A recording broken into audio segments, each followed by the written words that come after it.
नमस्कार दोस्तों, एक बार फिर से आपका डियर एन के सर यूट्यूब चैनल में एक बार फिर से आपका स्वागत है। आज हम पढ़ेंगे कक्षा 12वीं विषय फिजिक्स का बहुत ही इम्पोर्टेंट क्वेश्चन, परीक्षा की दृष्टि से बहुत ही मोस्ट क्वेश्चन है। इस अध्याय से बोर का परमाणु मॉडल बहुत ही इम्पोर्टेंट क्वेश्चन है। चलिए इसके बारे में पढ़ते हैं। तो प्रश्न आपका आएगा, बोर का परमाणु मॉडल को समझाइए। ठीक है, तो प्रोफेसर नील्स बोर ने 1913 में बोर का परमाणु मॉडल दिया था। रदरफोर्ड ने जब 1911 में अपना परमाणु मॉडल प्रस्तुत किया था तो उसमें कुछ कमियां पाई गई थी। ठीक है, जिसको नील्स बोर ने 1913 में क्वांटम सिद्धांत के आधार पर उस कमियों को दूर किया और अपना मॉडल प्रस्तुत किया, जिसे हम बोलते हैं नील्स बोर का परमाणु मॉडल। इन्होंने कब दिया था? 1913 में दिया था। ठीक है, इन्होंने रदरफोर्ड की कमियों को दूर किया था इस मॉडल में और क्वांटम सिद्धांत के आधार पर इस मॉडल का प्रस्तुतिकरण किया था। ठीक है, तो बोर के परमाणु मॉडल के अभिगृहित निम्न है जो इस प्रकार से हैं।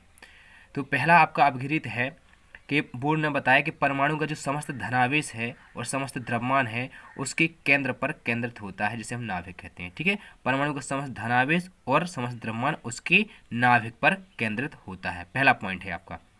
ठीक है, दूसरे पॉइंट उसने बताया कि इलेक्ट्रॉनों और नाभिकों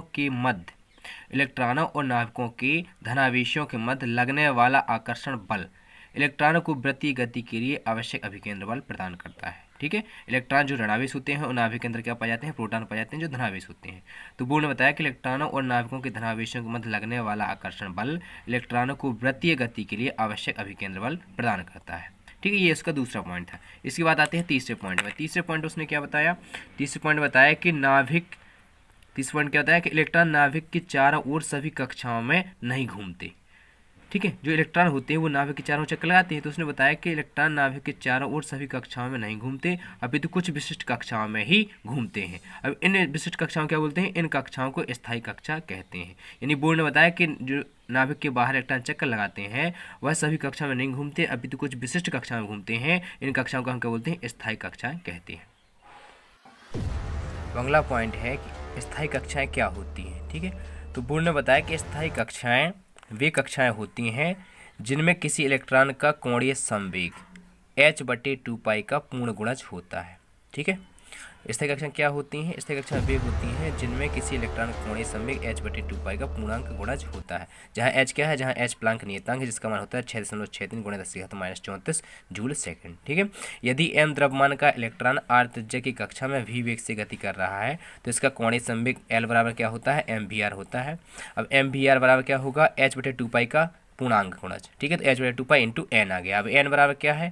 n यानी पूर्णांक संख्या है 1 2 3 4 5। ठीक है, ये संख्या है। n क्या कहते हैं? n को बोलते हैं मुख्य क्वांटम संख्या। ठीक है, इसे जो ये आपका समीकरण आया है mvr बराबर nh/2π, ये कहलाता है बोर का क्वांटमीकरण प्रतिबंध। क्वेश्चन आ सकता है बोर के क्वांटमीकरण प्रतिबंध को समझाइए। तो यहाँ से आपको लिखना है कि स्थायी कक्षाएं वे कक्षाएं होती हैं जिनमें इलेक्ट्रॉन का कोणीय संवेग h/2π का पूर्णांक गुणज होता है, जहाँ h क्या है? प्लांक नियतांक है। h बराबर होता है 6.63 × 10⁻⁴ जूल सेकंड। यदि m द्रव्यमान का इलेक्ट्रॉन r त्रिज्या की कक्षा में v वेग से गति कर रहा है तो इसका कोणीय संवेग L बराबर mvr होता है। कोणीय संवेग क्या होता है? h/2π का पूर्णांक गुणज होता है, यानी nh/2π।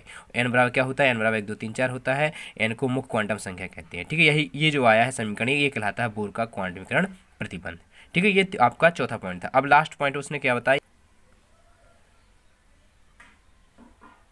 अब पांचवा पॉइंट जो लास्ट है उसने बताया कि स्थायी कक्षा में घूमते समय इलेक्ट्रॉन ऊर्जा का उत्सर्जन या अवशोषण नहीं करते। ठीक है, यानी ऊर्जा न खर्च करते हैं ना ही ग्रहण करते हैं स्थायी कक्षा में घूमते समय। कब करते हैं? तो उसने बताया कि ऊर्जा का उत्सर्जन व अवशोषण उस समय करते हैं जब वे एक कक्षा से दूसरी कक्षा में कूदते हैं। यानी ऊर्जा खर्च और ऊर्जा ग्रहण कब करते हैं? जब वे एक कक्षा से दूसरी कक्षा में कूदते हैं। ठीक है, अब जब इलेक्ट्रॉन उच्च ऊर्जा स्तर से निम्न ऊर्जा स्तर में कूदता है तो ऊर्जा का उत्सर्जन होता है। ठीक है, जब उच्च ऊर्जा स्तर से निम्न ऊर्जा स्तर में जाता है तो ऊर्जा खर्च करता है, उत्सर्जन यानी खर्च करना, व्यय करना।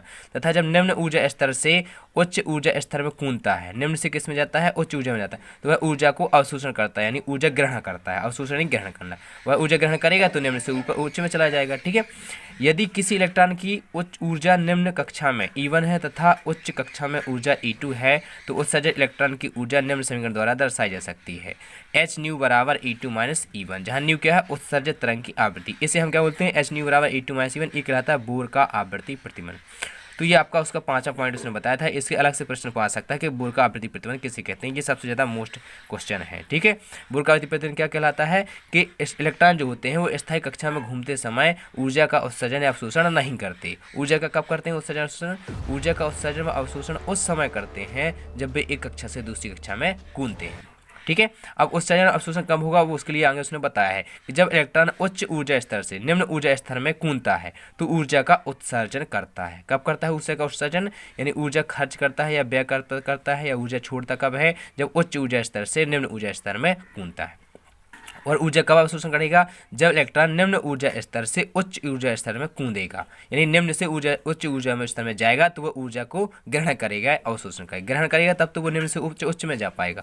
अब यदि किसी इलेक्ट्रॉन की ऊर्जा निम्न कक्षा में E1 है तथा उच्च कक्षा में ऊर्जा E2 है, तब उत्सर्जन तरंग की ऊर्जा निम्न समीकरण द्वारा प्रदर्शित की जा सकती है, दर्शाई जा सकती है। H न्यू बराबर E2 माइनस E1, जहाँ न्यू क्या है उत्सर्जन तरंग की आवृत्ति। तो जो H न्यू बराबर E2 माइनस E1 आया है ये कहलाता है बोर का आवृत्ति प्रतिबंध।